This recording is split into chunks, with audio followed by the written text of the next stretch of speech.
아, 이 지역도 전략공천 지역으로 지정되는 거 아니야? 라는 지금 그 의구심을 갖게 만들고 있는 것도 당이다. 네. 그러니까 좀 빨리 진행해서 왜 이 지역은 후보가 되는지 안 되는지를 좀 당이 좀 설명해 줘야 될 것 같아요. 저는 이런 부분이 좀 당이 좀 답답한 부분이라고 봅니다. 임종석 뇌관 터진 문명대전, 홍해영 공천에 확전 달렸다. 홍해영 누구냐? 홍영표, 전해철, 이인영이라는 겁니다. 같이 볼까요? 네. 홍영표, 전해철, 이인영. 그래서 홍해영입니다. 근데 지금 홍영표 의원은 사실상 지금 전략 지역으로 지금 지적이 되면서 컷오프된 거 아니냐라고 지금 얘기가 나오고 있죠. 근데 전해철 의원과 이인영 의원은 아직 뭐 전략인지 경선인지 뭐 뭔지 전혀 뭐 지금 얘기가 결정이 된 게 하나도 없습니다. 지금 미정이에요. 그러다 보니까 지금 오히려 또 상대적으로 목소리를 내지 않고 좀 조용한 그런 상황인 것도 같은데 이 홍해영 공천이 어떻게 될 것이냐.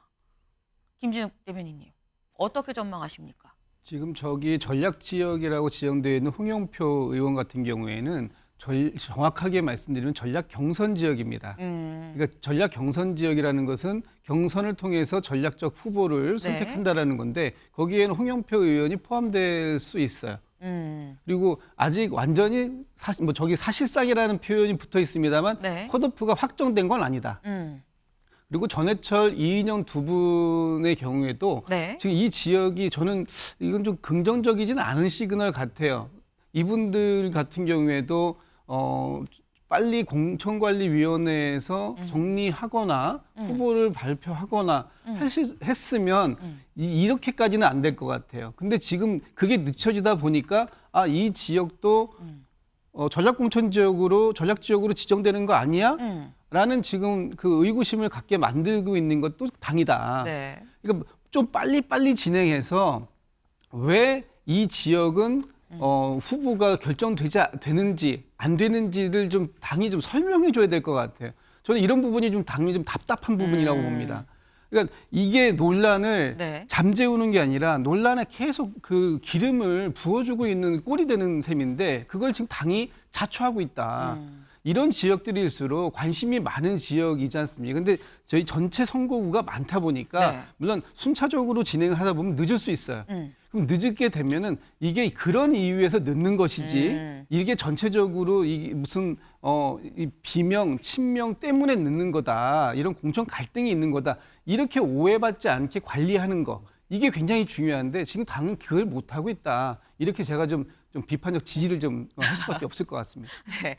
지금 사실 홍영표 의원의 경우에는 몸이 한 95% 정도는 당 밖으로 이미 나와 있는 거 아니냐라는 얘기가 나오고 있죠. 네. 그만큼 곧 홍영표 의원도 어떻게 본인이 이 전략 경선에 들어가느냐 못 들어가느냐 여부에 따라서 당장 오늘 내일이라도 탈당 선언을 할 수 있는 거 아니냐라는 전망이 같이 나오고 있습니다. 근데 홍영표 의원 전에 이미 탈당을 선언한 사람들이 있죠. 누가 있느냐 같이 볼까요? 처음에 김영주 부의장이 있었죠. 그 뒤에 이수진 의원, 박영순, 그리고 어제 서른 의원과 이상원 의원도 탈당을 선언했습니다. 이재명 대표는 윤상군처럼 모든 의사결정을 자신과 측근과만 결정하고 의사결정에 반하는 인물들을 모두 쳐내며 이재명 대표에게 아부하는 사람들만 곁에 두고 있습니다. 이재명 대표에게 정치는 그리고 민주당은 자기 자신의 방탄을 위한 수단일 뿐입니다. 윤석열 정권에 고통받는 국민은 눈에 보이지 않고 그저 자신이 교도소를 어떻게 해야 가지 않을까만을 생각하며 당을 운영하고 있습니다. 저는 이런 민주당을 이제 떠나고자 합니다. 국민이 아닌 이재명을 민생이 아닌 개인의 방탄만을 생각하는 변질된 민주당에 저는 더 이상 남아 있을 수 없습니다. 연상균 비유 어떻게 들으셨어요? 솔직히 그 5선의 중진 의원이시잖아요. 그 중진 의원의 품격에 맞는 발언이었는지는 좀 개인적으로 아쉬움이 있습니다. 물론 지금 여러 가지 갈등 상황에서 본인이 개인적으로 저런 정치적인 선택을 할 수밖에 없었다는 지점도 참 안타깝긴 한데요. 그래도 또 5선으로 또 민주당에 계셨으면서 나가시는 마당에 저런 말씀을 하신다는 게 또 당원들께는 또 큰 상처가 될 것 같습니다. 이재명 대표도 또 당원들이 또 압도적인 지지율로 선택한 당대표였기 때문에 그런 측면에서는 이재명 대표에 대해서 날선 비판을 하는 것은 또 결국 또 지지를 하고 있는 당원들에게는 또 큰 상처가 될 수 있기 때문에요. 그런 부분에서는 또 중진 의원으로서의 또 언어의 품격이라는 것들 이런 부분들을 생각하게 하는 하루였습니다. 네. 중진 의원으로서 너무 과한 표현 아니냐라는 말씀을 지금 하신 거예요. 근데 지금 이 서른 의원이 사실 26일이었나요? 어제 그제 한 2-3일 전에 아마 나 말고 더 있을 거다. 탈당 규모가 좀 더 될 거다라고 얘기를 했었습니다. 몇 명이라고 얘기를 했었냐면 그 당시에 얘기하길 5명 정도 어간, 5명 어간이 될 것 같다라고 얘기를 했었어요. 근데 어제 홍영표 의원이 또 다른 언론 인터뷰에서 한 얘기가 전체적으로 5명에서 한 10명까지 될 수 있을 것 같다라고 얘기를 했습니다. 근데 이거는 김철현 의원님, 지금 보면 불과 이건 26일이고 28일이거든요.